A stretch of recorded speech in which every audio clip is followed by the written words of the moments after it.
first time. There was violence in this town. 35 Roger, change your location. It wouldn't be the first time a brutal murder was covered up. Okay, I'm coming down, but be advised I'm coming from northwest. And it wouldn't be the first time a prominent family was involved. But it would be the first time it happened here.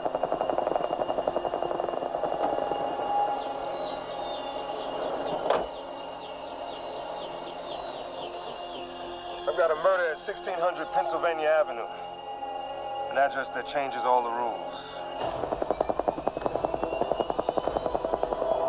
Signs of force? No. So you're saying sex, not rape? So she had sex in the White House. They were there. Who was where? The president and the first lady. They were in the White House. This is global, Detective. It's a little bit off your turf. This is a homicide. This is my turf. The presidency is an institution, not a person. An institution will be protected at all costs. If the president or any member of his family killed Carlatown, they would call me before they even wiped the blood off their hands. So what are you gonna do? You gonna put the president in a lineup?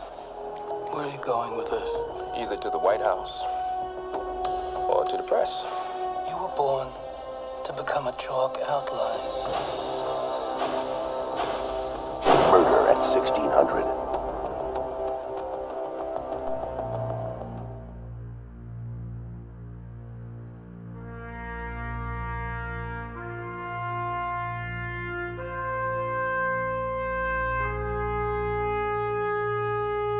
Hello and welcome to Unclear and Present Danger, the podcast about the political and military thrillers of the 1990s and what they say about the politics of that era. I don't know why I paused in politics there. I'm Jamelle Bowie. I'm a columnist for the New York Times opinion section. I'm John Gans. I write a column for The Nation. I write the Substack newsletter on Popular Front. I am Substack. I write the Substack newsletter on Popular Front, and I'm the author of When the Clock Broke: Conmen, Conspiracists, and How America Cracked Up in the Early 1990s. And on this episode of the pod, we are talking about a little 1997 action thriller titled Murder at 1600. Directed by Dwight Little, and starring the great Wesley Snipes, Diane Lane, Alda, Daniel Benzali, Ronnie Cox, and Dennis Miller, back when they were trying to make Dennis Miller a movie star. Wasn't very successful. He was also in the net. He was in the net. He was in a lot of stuff. I think he has negative charisma. Whatever his thing is, I just don't think it works on screen with actual actors, but that's kind of a minor point. Mm-hmm. When we begin Murder 1600, we are in the White House where someone is having sex in the Oval Office. Later, we find the woman, presumably, dead in a restroom.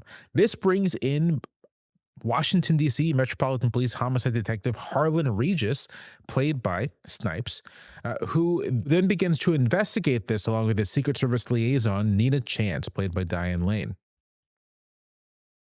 What follows is Regis and Chance first attempting to figure out whether or not the story being given is actually true.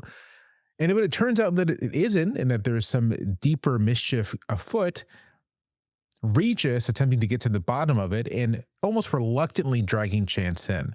Their leads include the president and the president's son, a scumbag of some sort. But they eventually find that this doesn't really have to do with the first family at all. It has to do with the national security officials around the president who are frustrated with his inaction in the face of several U.S. service members being held by North Korea. This is part of a recurring point in the film, is that the president is struggling with what to do with how to recover these service members. His national security advisor, Alan Alda, in fact orchestrated the killing of the young woman in order to implicate the first family and force the president to resign. Having uncovered this plot, Regis and Chance then rush to the White House to try to tell the president what's happening and keep him from leaving office and bringing in the warmongers who would like to go to war with North Korea and China in retaliation for the captured American soldiers.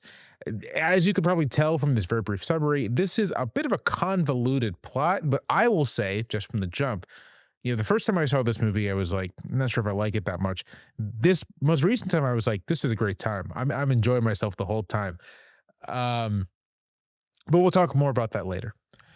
The tagline for Murder at 1600 was, he's a DC cop on the outside, she's a Secret Service agent on the inside, tracking a White House homicide to the first family's front door.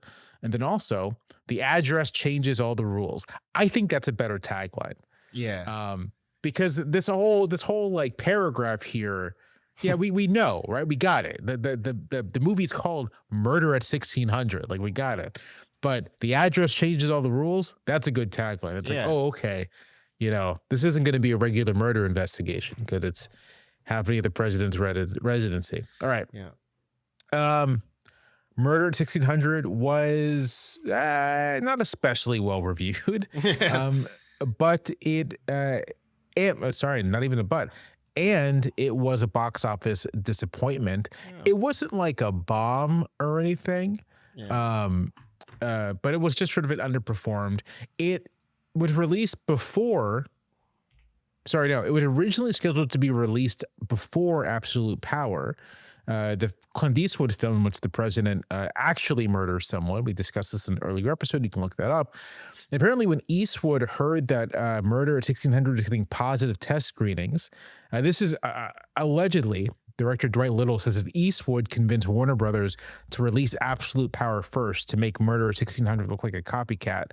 I do think it is funny that we had two Murder in the White House films at the same time. Yeah. And I believe this is the same year that we also had Volcano and Dante's Peak. And then there's also Armageddon and Deep Impact. Yeah.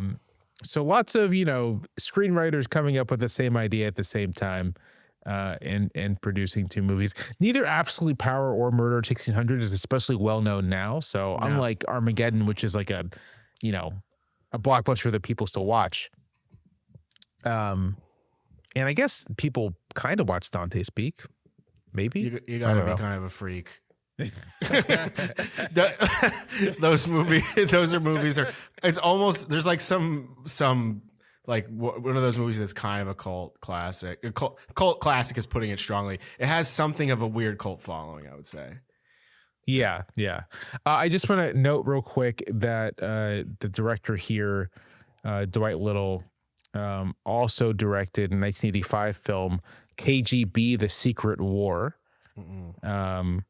which looks totally like a direct-to-video thing.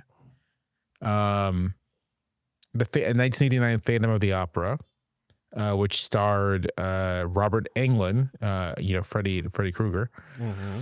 He directed one of the good Seagal movies, Mark for Death, and also Free Willy 2: The Adventure Home, and Broken Arrow, which is that's a John Woo film. What's Little doing here? I think this is a mistake on Wikipedia. Yeah, that can't be right. That's not right. Because Broken Arrow is John Woo's first American film, I believe. Yeah. Okay. Murder 1600 was released on April 18th, 1997. So let's check out the New York Times for that day.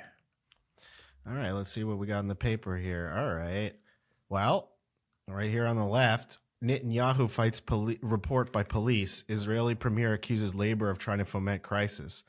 Prime Minister Benjamin Netanyahu went on the counteroffensive today against police recommendations that he be indicted for breach of the public trust, defiantly vowing to a gathering of political eyes that this government is not going anywhere. At the same time, the initial shock of the disclosure that Mr. Netanyahu had been implicated by the police in what has been called the Baron affair has followed by widespread questioning of the gravity of the charges, especially after senior police officers confirmed their recommendation was based largely on the testimony of one witness. The affair was centered on allegations that Mr. Netanyahu appointed a lawyer named Roni Baron as Attorney General last January under pressure from an influential member of the coalition, Aryeh Deri, who evidently expected his appointment to help him in his corruption trial. Well, as we know, Benjamin Netanyahu is a criminal. He's also a war criminal, but he's a petty criminal as well. Noted piece of shit. Yeah, one of the worst guys ever. and that's a big, that's a tough one to get up there. Tory Lee, let's see. This is sort of your mid '90s paper here, which is a little sleepy, but there's some things. Gingrich will get a loan from Dole to pay house fine. First payment due in 2005. Former Senate leader says that $300,000 is an investment in future of our party. Speaker Newt Gingrich announced today that he would pay his $300,000 fine to the House by borrowing the money from Bob Dole, who called his action not only an opportunity to support a friend, but a long-term investment in the future of our party. The terms of the loan must still be approved by the Ethics Committee, but under the plan announced today, Mr. Gingrich would not have to pay a penny before 2005. Mr. Gingrich's lawyer, J. Randolph Evans, told reporters that the speaker intended to repay the loan from increased earnings he anticipates after leaving Congress, not from money people might give him. Mr. Evans said collateral will be provided, but he would not say whether it would be or whether it would include the speaker's house in Georgia. What did he do? I have no. I do not know what Gingrich did. Yeah, I'm trying to figure this news article. Usually, they include what it did. What he did. Let's see. I'm reading through the. Let me see. I'm going to Google that, actually. Okay. While you're Googling that, I'm going to say that I thought the headline, Tory leader in election gamble embraces an anti-Europe stance, is about John Major, who is Thatcher's successor. And it's just interesting to think about the anti-Europe strain in UK politics. It's just always been there. I feel like Americans think of Brexit as coming out of nowhere, but Brexit is actually part of this is a thing. This was a thing in UK politics. Yeah, so Gingrich's ethics violations back to the 1990s when Gingrich taught a course. I'm reading on PolitiFact, a course at Kennesaw State College while serving in Congress. The organizer of the course solicited financial support from, quote, individuals, corporations, and foundations, end quote, promising that the project qualified for tax-exempt status. But an ethics committee concluded that the course was actually a coordinated effort help in achieving a partisan political goal, something that would run afoul of his tax-exempt status. Okay. A further problem for Gingrich was that during the investigation, he submitted letters from his lawyers for which the subcommittee was unable to find any factual basis.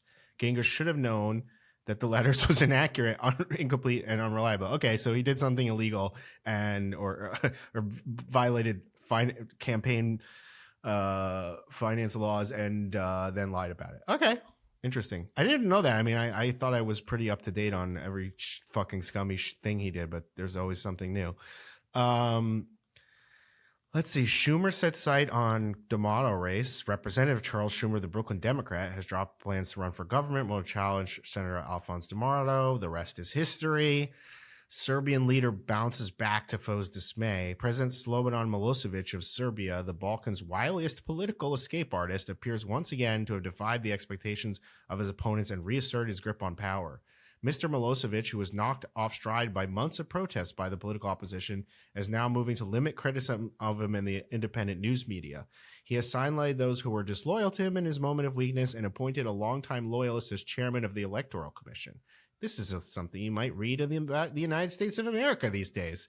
He has capitalized on disarray in the ranks of the opposition, which began squabbling almost immediately after they took power in many of Serbia's largest cities. It's so funny. You know that joke where if you take U.S. news and put a foreign country's name, what it would sound like? I mean, yeah. I cannot read this and just sort of crack up if you just put it, this is the U.S. And to the consternation of critics, he's preparing to run for the Yugoslav presidency. The post is now largely ceremonial, but many in Serbia believe that Milosevic will remain his sweeping powers if he's elected by the federal parliament, which is dominated by members of his Socialist Party. I think that Milosevic only gets pushed out of power in like 2001. Let me see. And then, of course, he ends up... It was 2000. It was called the Bulldozer Revolution, and then he ends up at The Hague in 2007, and I think he's convicted of war crimes and genocide. Of course, Slobodan Milosevic was the prime minister, the president, the leader Serbia during the era of the Yugoslav civil wars, former Yugoslav civil wars, and the genocides that took place therein. The universe to this side up may apply to the universe after all. Measurements by scientists have suggested the first time that the universe has an up and a down. I don't know what that possibly could mean. I hope I'm not upside down is the only thing I could respond to that. Anyway, anything else look interesting to you on this paper? No, that's all that looks interesting to me. Okay. I just want to read one headline from the next page. Yeltsin now seems ready to accept NATO at his borders. Okay. All right. That will become a problem later. Although it's worth saying that the reason why so many Eastern European countries want to join NATO is because, Russia not a good neighbor. Yeah. Russia not a good neighbor. No. All right. Murder 1600. John, had you seen this before? I'd never seen it. I mean, I was aware of this movie. Like, I remember the trailers. I remember it being in the video store. I remember its existence, but I had never actually seen it. And I watched it last night. And I got to tell you, I really enjoyed it. I did not expect to. I would not say this is a great movie. It's chock full of cliches, which is part of the reason it's kind of fun. And I figured out the movie in the first 3.5 minutes because I mean, as soon as Alan Alda shows up, I was like, that's a villain. Yeah. I was like, and then I was like, okay. And then I was like, the really sinister guy is not really the bad guy. And I was just like, you use all these analysis tools that you just watching hundreds of these movies. I was watching with a friend and they were like, how many of these movies have you watched? And I was like, I don't even want to think about it. And like, it's just like, you've seen enough of these movies and you just know exactly what's going to happen. And I was like, okay, this is what's going to happen. And yeah, it was a lot of fun. Like, okay, I was like, all right, I get it. But I would say, I don't know, what was it about it? I mean, the movie's script wasn't great. It had some howlers, but it was didn't take itself too seriously. Was paced, I think, really well and had pretty exciting action sequences and pretty suspenseful stuff and like had pretty good atmosphere, even though, it leans into cliches, a lot of rain swept streets and diners and motels, but you kind of love all that kind of stuff. So I just thought it was pretty fun. And I would say it was interesting. There's some political content that was interesting we can get to, but yeah, I was kind of surprised. Sometimes I turn on these movies and I'm like, all right, here we go. But this one, I was pleasantly surprised with how fun it is. I mean, Wesley Snipes is just, first of all, incredibly fun actor to watch, dynamic presence on the screen. As an action star, like, it's incredible. Like, he's just beating people's asses and he looks great. The thing about watching these movies and this sort of heyday of Wesley Snipes' career is it makes me kind of sad that he kind of got brainworms and like became a sovereign citizen and didn't pay his taxes. I know. That's like why he went to jail and everything. But like, because you're right, he's such a dynamic presence. It's just he shows up and you're like, oh yeah, I'm in good hands here. Like, he's so fun. Throughout, I'll say, I've seen this before, and as I said earlier, first time I saw it, I was sort of like iffy on it, and then this most recent time I watched it, I don't know what it was. I don't know what it was about my mindset, but I was just plugged in. Yeah. And I think what it was that, the film begins and it's like a dark and stormy night, right? It's kind of a big cliche. And they're in the Oval Office and someone's having sex in the Oval Office. And the movie, which knows, I think, very much what it is, gives you, I think, like a quick, like, nude shot of the woman. So it's sort of like, yeah, you're here to see, you're here to see. And after the shot of the sex act, it cuts to a portrait of George Washington in the Oval Office. I know. Position has to be staring down, and then it cuts to like a portrait of Thomas Jefferson. Yeah, and I laughed out loud. I know, that was very funny. It's so funny, and I was like, okay, this is dumb. This is stupid. Yeah. And then I kind of was like, okay, I'm here for it. I have to say, I have real affection for any movie that takes place in Washington, D.C. I don't think very much that this was shot in D.C. Actually, a couple weeks prior, I rewatched in Atlanta Fire at my parents' house. It was like on TBS, and I was like, well, I'm going to sit down and watch this. Yeah. And me and my dad both, just sort of befitting us being, you know, him being an old man and me That's being the perfect way to watch one. that movie, on TBS. Yeah, on TBS. That's like where it should be. With your father. Yeah, exactly. You know, like on an afternoon. Yeah, yeah. But that movie was shot in DC. That's like very much like you get some good DC location stuff. I'm not sure this one so much. No, but I appreciated that Snipes' character was like a Civil War nerd in DC.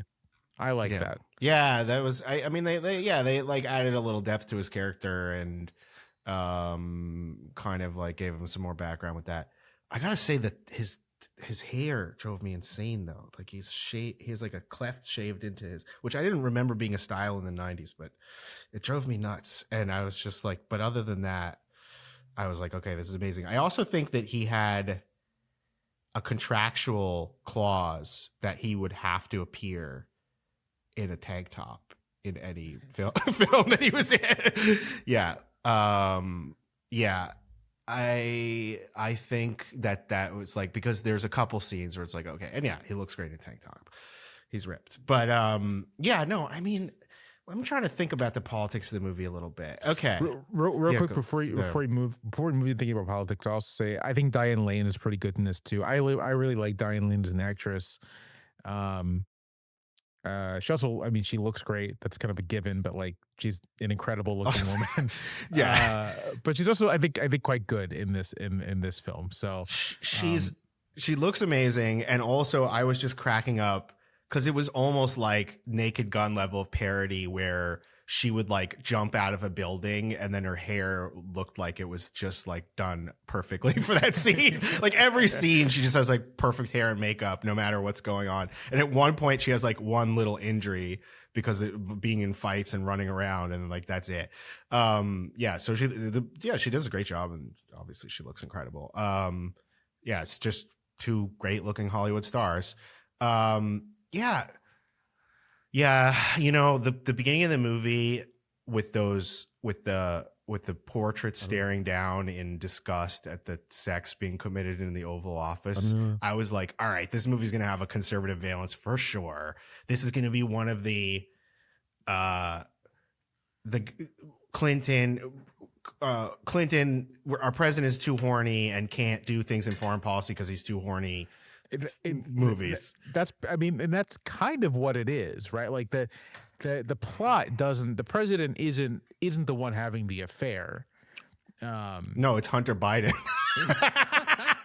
Dude, he looks like Hunter Biden. He does look like Hunter Biden. It was the Hunter Biden character. It was obviously supposed to be like some Kennedy Scion reference, but it was definitely. I was like, oh, it's Hunter Biden.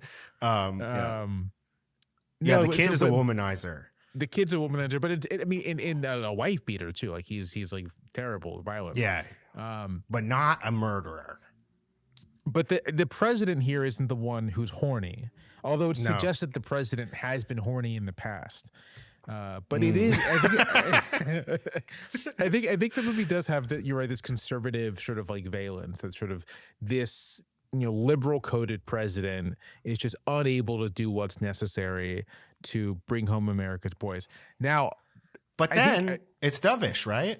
Right. Yeah. I mean, the thing. I mean, the movie is like not coherent, right? So, right. So it's both. I think the film's perspective is that the president maybe should be doing more, but that there's like a chain of command. There's a way things happen, and that doesn't involve doing a coup. Yeah. Deep state coup. Deep state coup. Yeah. I'm trying to, but so I think for a viewer in 97, I think they would have maybe picked, I think they would have immediately grokked like a Clinton comparison. Yeah. And they would have picked up, because one of the criticisms of Clinton was that he was sort of like too dovish. Yeah. Criticism from the right at the very least. There is,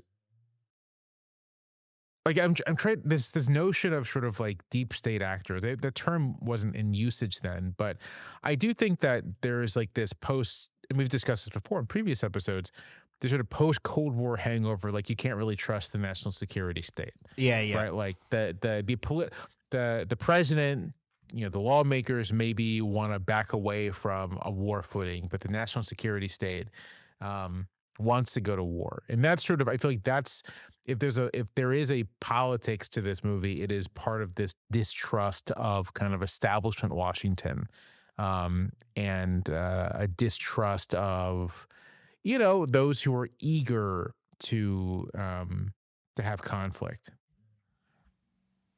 Yeah, for sure. I think that it has it's got a kind of conservative valence. It's like this weak Democrat lib president, but also evil national. So it can make everybody happy. Yeah, I mean, like, we've seen the deep state coup or the deep state intrigues to start a war kind of thing. And as I said, the movie's just chock full of cliches. And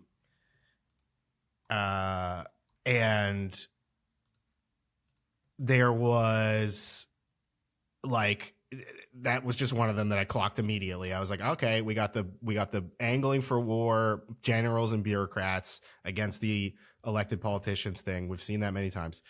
Yeah, I think that it's just like the movie is like, well, that's not the proper procedure. That's not the way we should do things. It's true. But I couldn't also, like, looking at this from another angle, from the perspective of the present, I was a little bit like Trump. I'm sure like Trump 1.0 could have watched this movie and identified with the president, because he was like, yeah, like this guy does what Alan Alda is what John Bolton has always wanted to do. Like he wanted to create a coup against the president in order to start a big war with North Korea. Like that, Alan Alda is John Bolton in the movie. He's just like the national security advisor, a high-ranking national security official who's like thinks that he should be in charge, and the president is not bellicose enough, not strong enough, and is going to be a weakling. And we got to get rid of him. So yeah, I mean, like I was just like kind of looking at this from Trump obviously would also be on the other side of this, as we've very recently seen of someone who would act precipitously, maybe if U.S. soldiers would be seen. But I'm saying as the perception of a victim of an entrenched bureaucracy and officials that are plotting against them that don't have his interest at heart, I could see Trump throwing on this movie in the Oval Office, especially in his first term, and being like, that's what they tried to do to me. That's what they tried to do to me. That's why they're trying to get me to resign. They're trying to impeach me. Deep state, deep state. So like, and I think that that's actually, and I got to tell you, I mean, like we'll talk about this in a politics episode, but like just reflecting on what's happened recently and these films, like there's so many, like we just did Unclear, we just did Clear and Present Danger plus Air Force One in Venezuela, kind of. It's just remarkable. I mean, the Caribbean strikes are literally Clear and Present Danger. Yeah, and then the kidnapping. It's just like, and then I'm like, oh, this podcast actually like, and I honestly think it can't be underrated how much these films form a unconscious or barely conscious structure of fantasies or worldview of not just, I'm not going to just say it's the dummies in Washington, D.C. or the idiots in the Trump administration, which it certainly is, but for all of us. And I think that that's what the risk about this, as policy is that, well, it kind of touches on something because people have seen it in the movies. And if it looks like the movies, they're going to be satisfied by it. The movies have a very clear resolution. The good guys win, the bad guys lose, nothing really tragic happens. And the competency or strength or whatever, Harrison Ford prevails. And then, that's the end of the story. And then that's kind of what Americans want to happen in government in different ways. Conservatives have their own visions of that. Liberals have their own visions of that. But these movies and TV shows really structure our fantasies about government. And this one, I think, when people are interpreting politics, they have these movies in the back of their heads. Like, you just kind of like see these shadows of it in the way that they tried to turn the Hunter Biden scandal into something. I mean, Hunter Biden obviously has a lot of problems and is not a continent person, to put it lightly. So, but like this sort of like, oh, the president's family has these issues. It's just like there is an element of life imitating art in all of these things. Well, I mean, that's one of the interesting things. So this is such a good example of how the mediocre films have a lot more to say.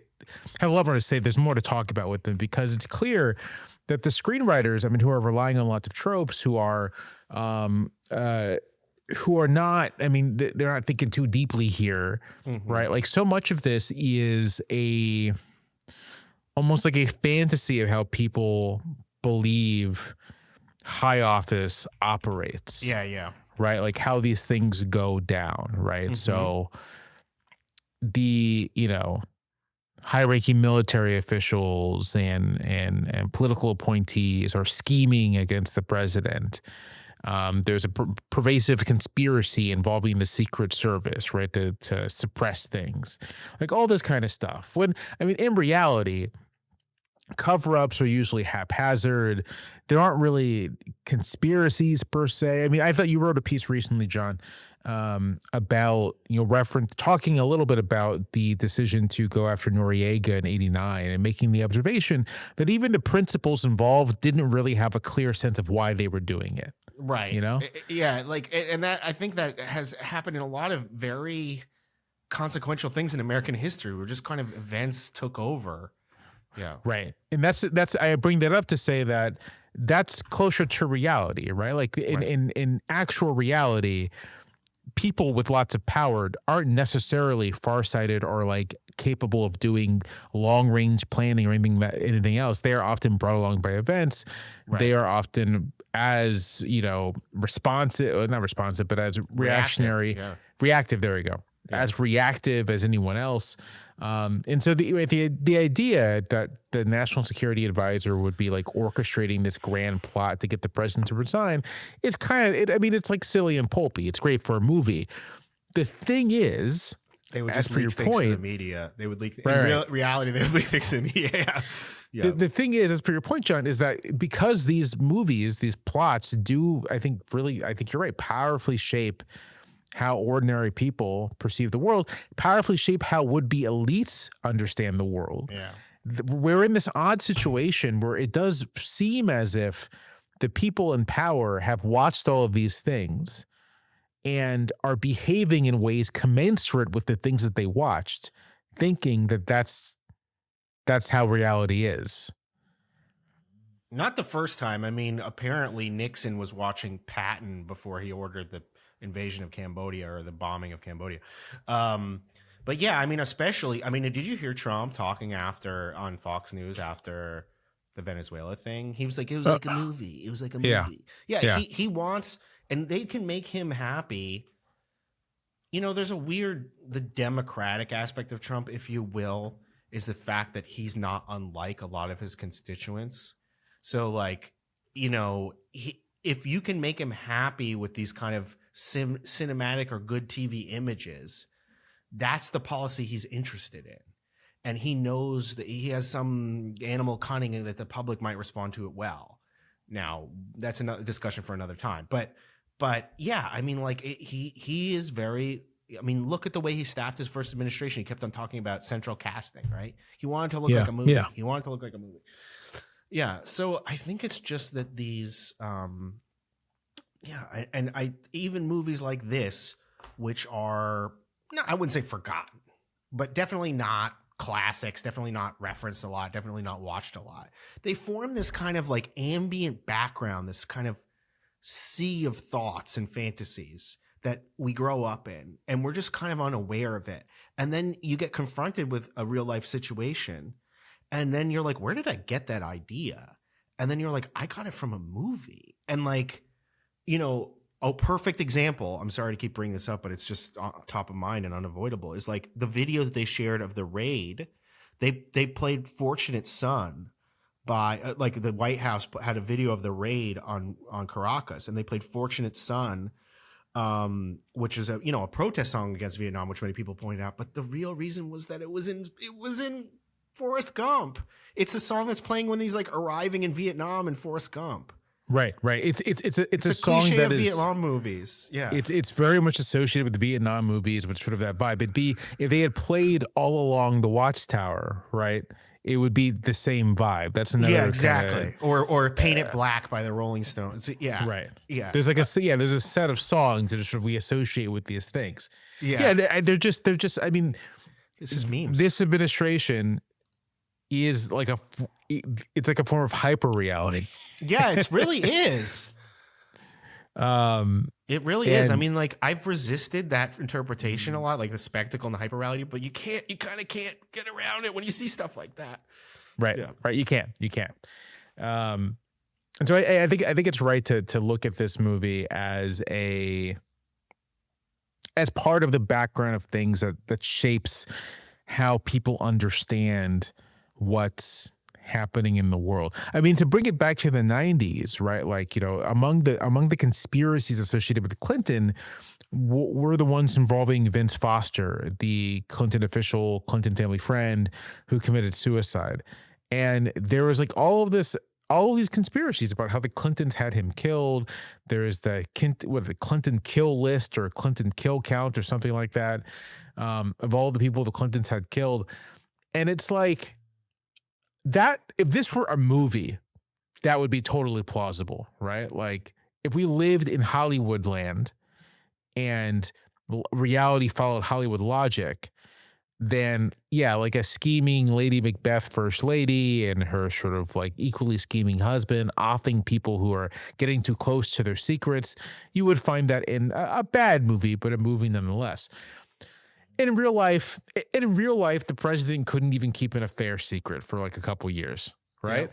Yeah. Like in real life, the big scandal of his administration was an affair he had with like a 20-something. Right. And it was, I think, justifiably a scandal, abusing his power to have sexual relations with the 24-year-old. I think she was younger than that, wasn't she? 23, 24. Yeah. Okay. I think. But the point is that was hard to hide. It's like difficult to hide that stuff. There are an infinite number of eyes looking at this office, and breaking a scandal can make a career. And so it's very difficult to hide this sort of thing. But that explanation, like, this conspiracy likely isn't true, because can you imagine how difficult it would be to hide something like this, to keep it secret? Doesn't, I think, land when, so much of our pop culture about politics, about high office, is about secret conspiracies and all these sorts of things. Yeah. Even Although in real life conspiracy. Go ahead. You got to kind of hand it to the conspiracy people with Epstein a little bit, right? Yeah, okay. But I mean, okay, real quick, because I'm not going to hand it to them. Okay. If only because Epstein was like an open secret. I mean, that's actually what's so scandalous about it, right? That, right. Everyone around the guy knew. Yeah. But they found it too lucrative or beneficial to them. Yeah. To do anything about it. Yeah, that's the scandal. The scandal was like elite impunity. Yeah. Not so much that this was hidden, because like a couple months ago there were a couple Netflix documentaries on Epstein, so I watched them all. And the striking thing about it really is that sort of like, yeah, this was kind of an open secret. Right. Among his elite circle, yeah. And you had to be purposefully looking the other way to not notice. To not see what was going on. So the conspiracy, it's to the extent that you can hand it to them, it's that, are there powerful pedophiles? Yes. But it's not a conspiracy in the sense that it's like all that secretive. Right. Yeah, it was just tolerated. Right. Yeah.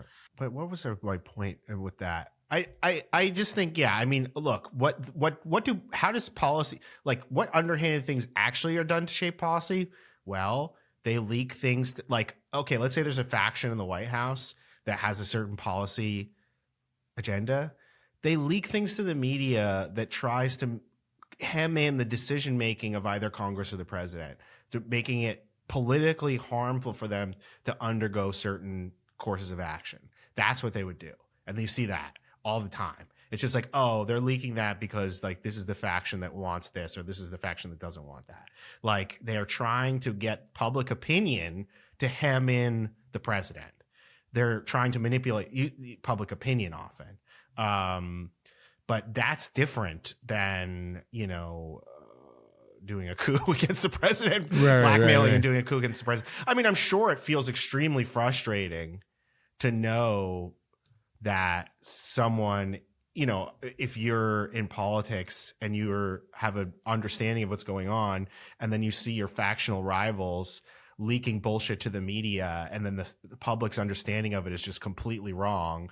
And then you're like, what do we do to fight this? Because we can't go on the news and say like the other people working in the White House are my enemies, like you have to, make a united front. So you see this all the time with the Trump administration, all these little factional turf wars and stuff like that, leaks and things like that.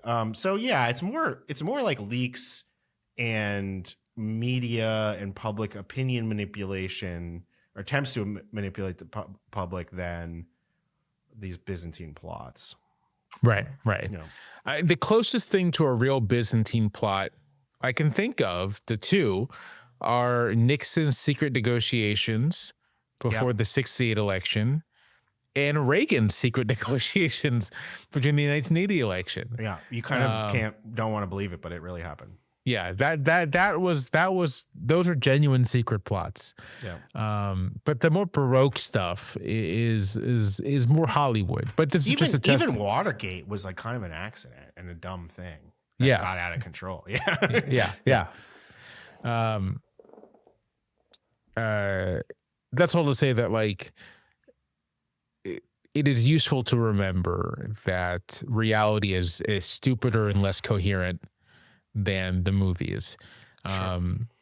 Unfortunately, it seems like the people in power do not know this, right? And are intent trying to make it the movies, which in doing so only makes reality even stupider and more incoherent in a funny way. Yeah, we're going straight down the tubes. Yeah, it's like his effort. He has this like real need or desire to simplify things. And it's just the way he talks and the way he thinks, if you want to call it that. And that only makes things worse. Like he always tries to simplify things, and it just creates a bigger and bigger mess. That's like one way to think about his approach to business, think about his approach to politics. It's just like, yeah, I get that you think that you can boil things down to these extremely simplistic terms, but you're actually like continually not getting, like, it's like a lossy format, like you're just this is getting worse and worse and worse. Yeah. All right, I think it's a good place to wrap up. Any last thoughts on the movie? No, my only thought I kind of thought that the premise of having a DC cop come into the White House to investigate a murder was a little unlikely, because I think that would just be under federal jurisdiction immediately, right? But I suppose so. Yeah, that's federal land. Yeah. I would recommend the movie just as a thing to throw on and have fun with, right? Like it's not too long.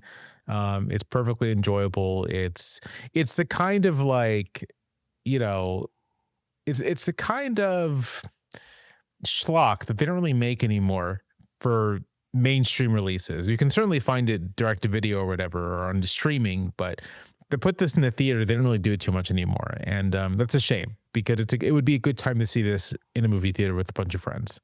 Yeah. Yeah. All right. That's our show. Thank you, as always, for listening. You can find Unclear and Present Danger wherever podcasts are found. That's Apple, that's Google, that's Spotify, we're everywhere.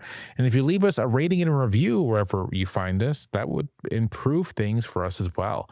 It will help people find the show and boost us up in the ratings and the ranking. So please consider doing that if you are a listener. And if this is your first episode, please consider subscribing to the podcast.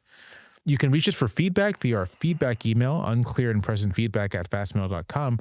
For this week in feedback, we have an email from Michael titled, "Don't Forget A Few Good Men" was located at Guantanamo Bay Naval Base. And this was a response to our previous episode on A Few Good Men. I listened to your episode, A Few Good Men, with interest, both for Rob Reiner nostalgia and for remembering how I liked this movie as a teenager in the 90s. But most of all, I remember finding out about Guantanamo Bay Naval Base's unique legal status from watching the movie and thinking, wait, the U.S. is a land border with Cuba.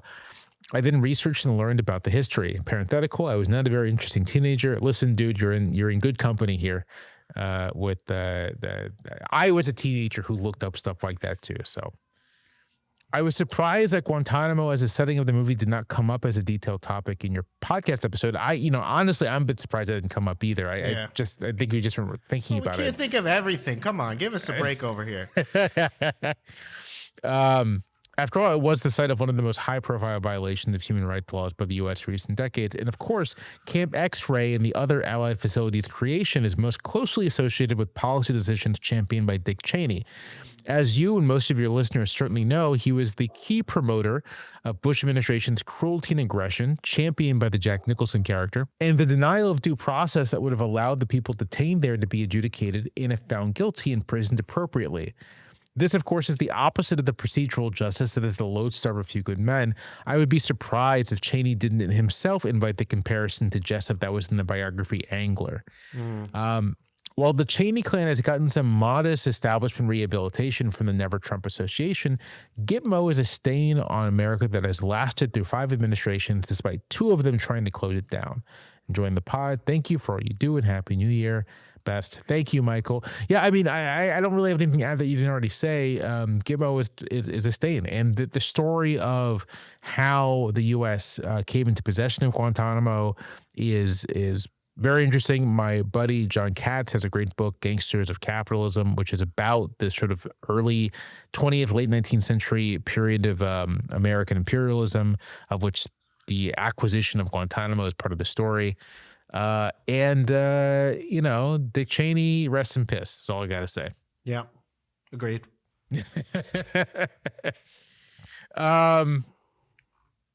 Episodes of the podcast come out roughly every 2 weeks. And so we'll see you in 2 weeks with an episode on Ridley Scott's 1997 drama, G.I. Jane. This will be our last film from the year 1997 before we move to 1998 and approach the end of the 90s for this podcast. Of course, we'll continue stuff post 90s. And as far as I'm concerned, the last movie that fits the main thrust of this podcast comes out in 2002. But anyway, we're watching G.I. Jane, a movie I've never seen. Remember it quite clearly. I remember all the media about it when it came out. But I've never quite seen it. Longtime listeners know that I'm a military brat. My parents, both of them, served in the Navy, and I feel like this movie was a topic of conversation in our home. Although what was said, I do not remember. G.I. Jane stars Demi Moore, Viggo Mortensen, and Morris Chestnut, among many other somewhat well-known actors. A quick plot synopsis. In response to political pressure from Senator Lillian DeHaven, the U.S. Navy begins a program that would allow for the eventual integration of women into its combat services. The program begins with a single trial candidate, Lieutenant Jordan O'Neill, who is chosen specifically for her femininity. O'Neill enters the grueling Navy SEAL training program, who, under the command of Master Chief John James Argyle, who unfairly punishes O'Neill until her determination wins his respect.